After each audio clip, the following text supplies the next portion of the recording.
Hello, praise the Lord. प्रभु यीशु मसीह के मधुर नाम में आप सभी को प्रेमी सलाम। मैं परमेश्वर का धन्यवाद करता हूं कि आज जीवित और जीवितों की पृथ्वी पर उसने आपको और मुझे रखा, उसके नाम का धन्यवाद करते हैं। प्रभु में आप सबका भाई आशीष राजकुमार आप सबका भला और आप सबका विकास चाहता हूं। लगातार आपके जीवन को परमेश्वर इस्तेमाल करना चाहता है, बल्कि आप आगे की ओर नहीं बल्कि पीछे की ओर जाते चले जा रहे हैं। मनुष्य पर नहीं बल्कि परमेश्वर के ऊपर भरोसा रखना चाहिए। श्रापित है जो मनुष्य के ऊपर भरोसा रखता है। मेरे तमाम भाइयों बहनों, परमेश्वर के अनुग्रह में, परमेश्वर के शांति में बढ़ते रहिए, ताकि परमेश्वर आपको लगातार बढ़ाता चला जाएगा। लोगों की ओर दृष्टि नहीं बल्कि परमेश्वर की ओर दृष्टि डालने के लिए कोशिश कीजिएगा। हमारे कुछ फॉलोवर है जो परमेश्वर की महिमा के लिए कुछ मदद करते चले आ रहे हैं, जैसे कि आर्थिक मदद करते हैं। प्रभु उन सबको आशीषित करें। लगातार उनकी कमाई में से और अन्य कामों में से जो कुछ वो मदद कर रहे हैं, प्रभु का अनुग्रह उनके द्वारा प्रकट होता चला जा रहा है। जैसे कि परमेश्वर का धन्यवाद करते चले जा रहे हैं और वह स्वस्थ में आगे बढ़ते चले जा रहे हैं। जैसे कि स्वास्थ्य के लिए हानिकारक नहीं बल्कि स्वास्थ्य के लिए वो अच्छा कारण बनते चले जा रहे हैं लोगों के लिए। आइए हम कुछ वचनों को देखते चले जाएंगे और परमेश्वर बहुत ऐसे आशीष देने जा रहा है। जैसे कि हम देखने जा रहे हैं भजन संहिता उसका 103 और 101 वचन हम देख लेंगे। आइए देखते हैं 101 भजन संहिता 101 और 103 वचन आगे की ओर हम देखते हैं और आपको ये वचन पूरा देख लेना चाहिए। आइए हम पढ़ते चले जा रहे हैं। हे सारी पृथ्वी के लोगों, क्या करना चाहिए? हे सारी पृथ्वी के लोगों, यहोवा का जय जयकार करना चाहिए। यह है दाऊद राजा का कहना। क्यों कहना? क्योंकि परमेश्वर सारी सृष्टि का रचने वाला है, सारी धरती को रचने वाला, सारी धरती को उसने बनाया और उसके हुकूमत के अनुसार सब कुछ चल रहा है। बल्कि बीच में गड़बड़ी करने वाला जो शैतान है, इंसान की जिंदगी को बर्बाद करते चले जा रहा है। आपको क्या लगता है कि इंसान ऐसे बिगड़ता चला जा रहा है? बिल्कुल नहीं। इंसान को शैतान बिगाड़ रहा है। जैसे कि शैतान ने परमेश्वर को बोला कि तेरी सृष्टि को मैं अब नाश करूंगा। हालांकि परमेश्वर की सृष्टि मनुष्य है और मनुष्य को शैतान बिगड़ता चला जा रहा है। अलग अलग रीति रिवाजों में, अलग अलग गलत गलत ख्यालों में, गलत विचारों में और गलत चित्रों या फिर गलत सोच और गलत योजनाओं के पीछे इंसान की जिंदगी खर्च कर रहा है और उसमें व्यस्त कर रहा है।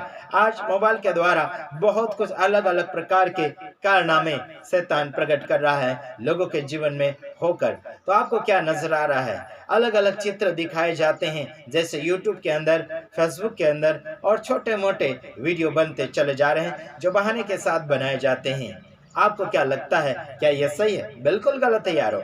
मेरे भाइयों बहनों, आपको समझना चाहिए, आपको सुधरना चाहिए और परमेश्वर के वचन के साथ जीवन को जी लेना चाहिए। और दोष आपका है, परमेश्वर का नहीं, क्योंकि मौका आप परमेश्वर को नहीं बल्कि शैतान को देते चले जा रहे हैं। आइए आगे की ओर आगे देखते हैं। निश्चय जानो कि यहोवा ही परमेश्वर है। कौन है ये? निश्चय जानो कि यहोवा ही परमेश्वर है। कौन परमेश्वर है?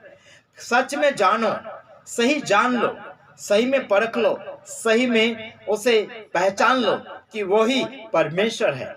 उसके अलावा कोई परमेश्वर नहीं है। यहोवा के अलावा कोई भी खातिरपूर्वक परमेश्वर नहीं नजर आता है और नजर आएगा भी नहीं।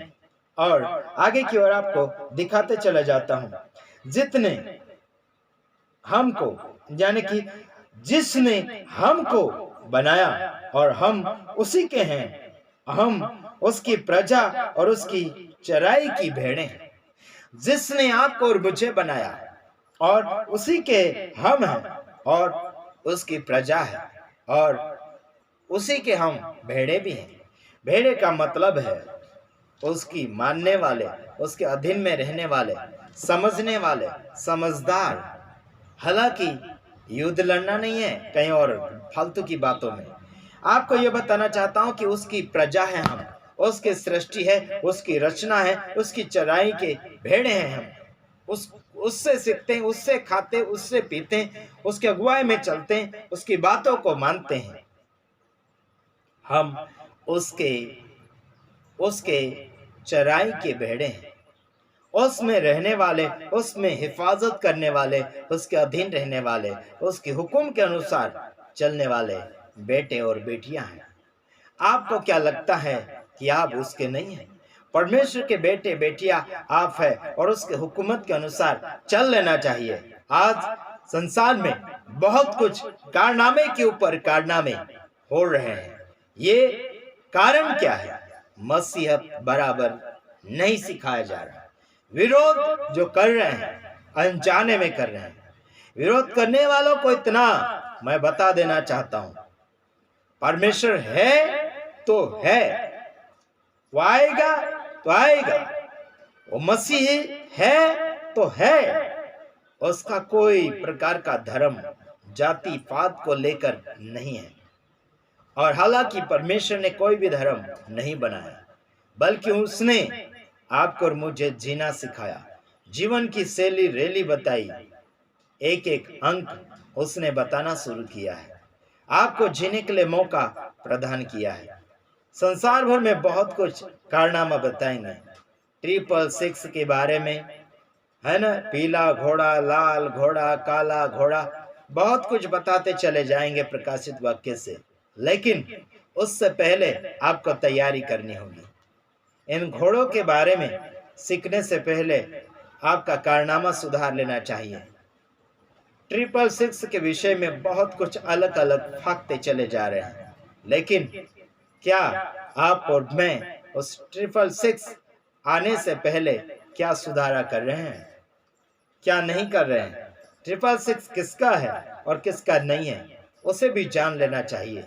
और आपको हियाव के साथ, परमेश्वर के हियाव के साथ आगे की ओर बढ़ते चले जाना चाहिए। जिंदगी और मोहब्बत की बातें इंसान आज नहीं कर रहा है। इंसान संसार को इकट्ठा करना चाहता है, संसार का गुलाम बन रहा है, संसार की पूजा कर रहा है, संसार के सामने झुकता चला जा रहा है। आज क्या हो रहा है? मूर्तियों के सामने झुक रहे हैं। सारी सृष्टि का परमेश्वर ऊपर है और ऊपर से आपका इंतजार कर रहा है कि आप उसे कब पुकारेंगे और कब आप उसे निहारेंगे। आपकी निहारपना परमेश्वर की ओर जाना चाहिए, लेकिन नीचे के भगवान की ओर या फिर नीचे के ईश्वर की ओर और नीचे के मनुष्य गुरु के पीछे लगते चले गए हैं इंसान। आपको क्या लगता है? आपकी ख्यालतें सही चल रही है क्या नहीं चल रही? आपकी ख्याल शुद्ध होना चाहिए, आपके विचार सही होना चाहिए, आपकी जवाबदारी सही होना चाहिए। क्या लग रहा है आपको कि आप सही मार्गदर्शन में जा रहे हैं? यह वचन परमेश्वर का है और इन वचनों को सुन लेना चाहिए और मान भी लेना चाहिए। सारी पृथ्वी के लोगों, यहोवा का जय जयकार करो, जय जयकार के योग्य बनो, सलामती जीवन में चलते चले जाएं, क्योंकि यहोवा ही परमेश्वर है और उसके अलावा कोई और नहीं। राजनीतिक हो गया है या फिर आम जनता हो गया, विरोध करने की बातें आती है तो सबूत के साथ जब आओगे तब परमेश्वर तुम्हें खुला जवाब हम जैसे कुछ सही मार्गदर्शन देने वालों से जवाब दे देगा। घमंड किसी बात का नहीं, घमंड कोई ज्ञान का नहीं, घमंड कोई और चीजों का नहीं। परमेश्वर का घमंड रखो, उसको जानते और मानते और समझते हैं। इस बात को मद्देनजर रखते हुए आगे की ओर आपको बढ़ते चले जाना चाहिए। मैं आशा करता हूं कि कुछ बातों को आपने मद्देनजर रखा होगा और उसके द्वारा आगे की ओर बढ़ते चले जाओगे। God bless you. प्रभु आप सबको आशीषित करें। आमीन आमीन।